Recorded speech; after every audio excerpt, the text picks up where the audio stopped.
Hello and welcome back. It's time to use frequency separation to even out some of the highlights and shadows on the bag. So moving back to our bag image here, let's hold Alt or Option and take a look at our before and after. This is what we did in our first section of the tutorial. I think it looks great. Now we're going to create a new layer. We'll go to Window, down to Actions, and I have my frequency separation action. If you haven't loaded this, go to your menu icon, go to Load Actions. There we are. And then here in your download, you'll see Photoshop Actions. Go ahead and click on frequency separation.atn and hit Open. That just pops it in here. Now we'll go to Image, down to Mode, check that it's an 8-bit image. You can edit an 8 or 16-bit. This is 8-bit, so we want to choose the frequency separation for 8-bit. Let's hit Play. There we go. It's going to ask us to blur our skin texture. There we go.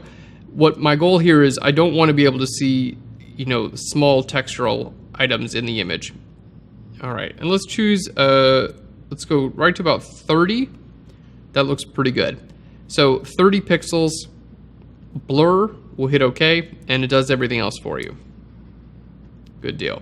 Let's go ahead and close that action dialog out now.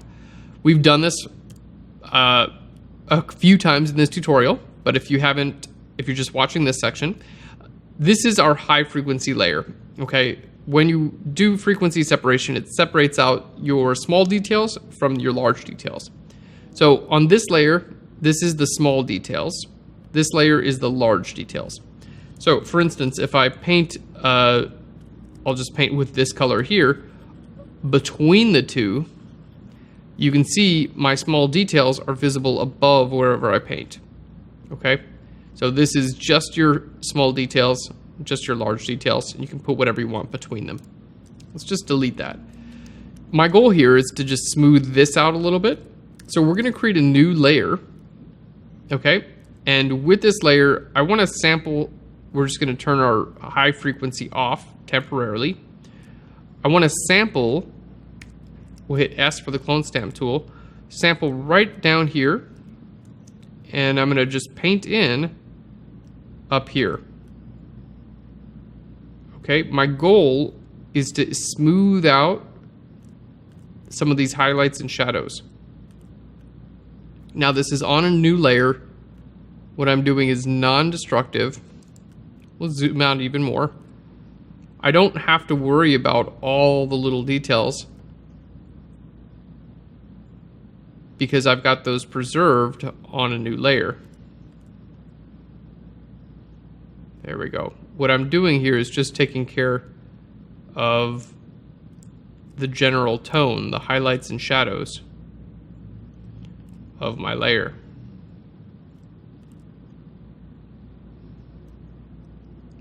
There we go. Whoops, looks like I've just painted in a little bit of a edge there on accident.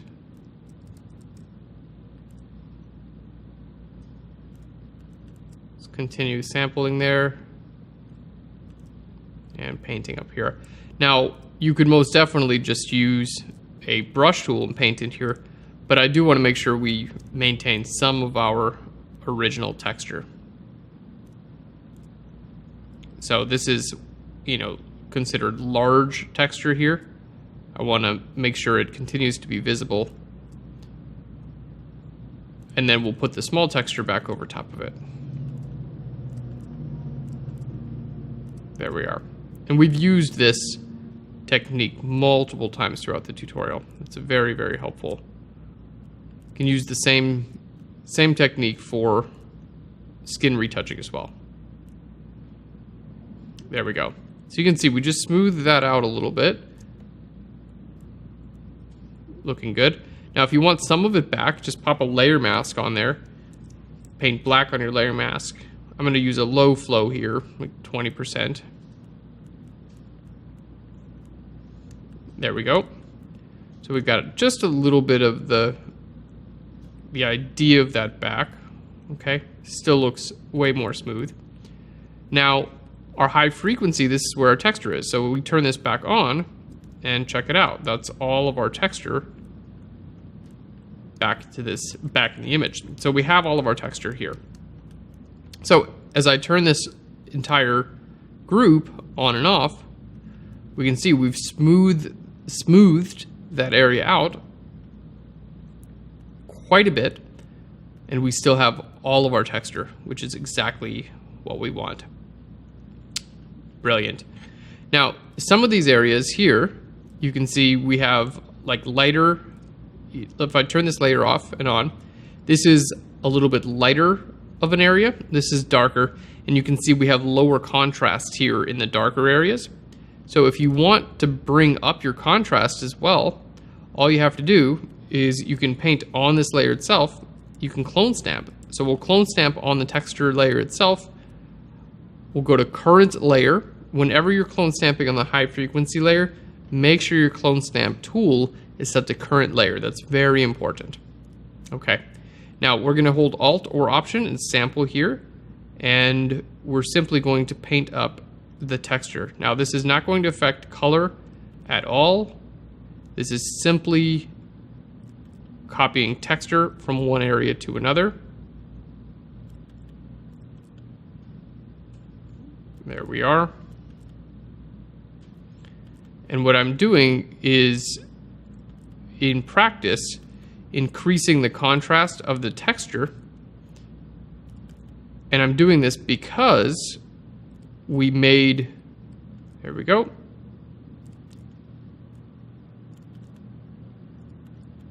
I'm doing this because we made some of this bag a little bit lighter, so I'm increasing the contrast of the texture to go along with it. There we go. Perfect. Okay, so we can see the texture looks great. Let's just copy some of this texture from up there right down to here. That's really the beauty of frequency separation, is the method allows you to work on your texture separate from your color. Now, turning this off and on, it's still a little bit dark right there.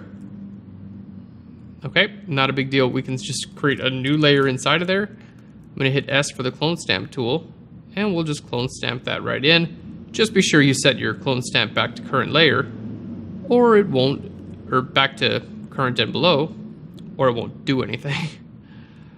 Because I'm on a new layer here, so if it's set to current layer, that's, you know, there's nothing on that layer.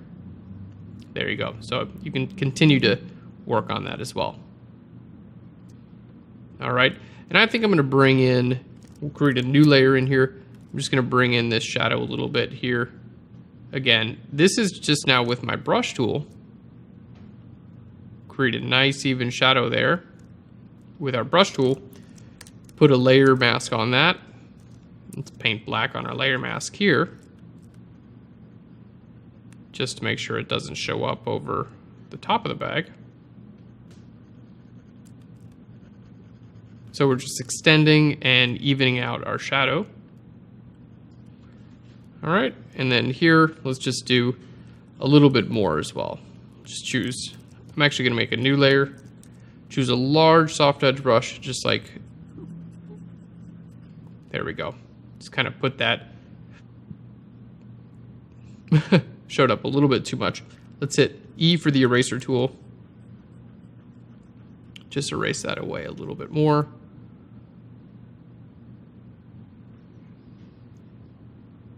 There we go. That's starting to look really nice.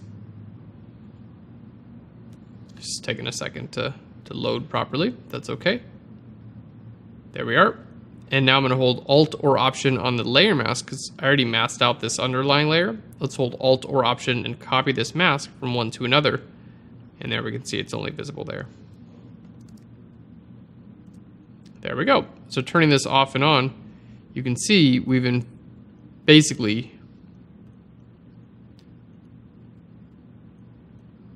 there we go.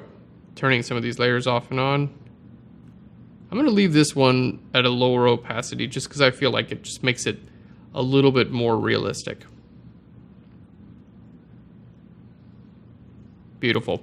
So basically we've just cleaned that area up substantially. And if you want to lower the effect of the entire frequency separation, like, I think it looks good, but I want kind of somewhere slightly in between, so we can just take the entire group and lower the opacity just a little bit on the group. There we go. And there we have somewhere in between. We'll bring the opacity up just a little bit. Perfect. No, I think it totally looks good like this. Maybe just like a tiny bit. 85% or so. Perfect. So there we have our frequency separation. Let's go back to here. This is our instructions. We've done our dodging and burning. We've done the frequency separation. Now you could most definitely do that on other areas of the bag as well. That's just kind of the only area that I think really needed it. All right, let's bring that back up to 100%. I'm still not like 100% happy with this. I'm gonna bring my brush tool in. We'll just paint white right over there. And let's set this layer from normal down to soft light. Okay.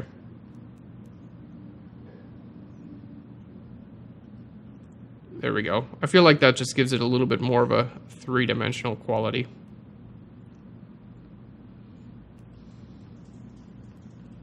Okay. There we are. Lower the opacity of that just a little bit. Cool.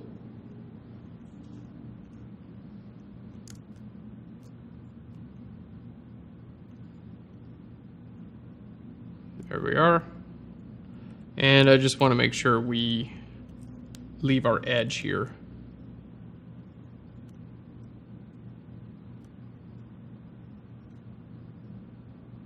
For this little bag. The like slightly lighter edge. I think that's what makes it look more realistic.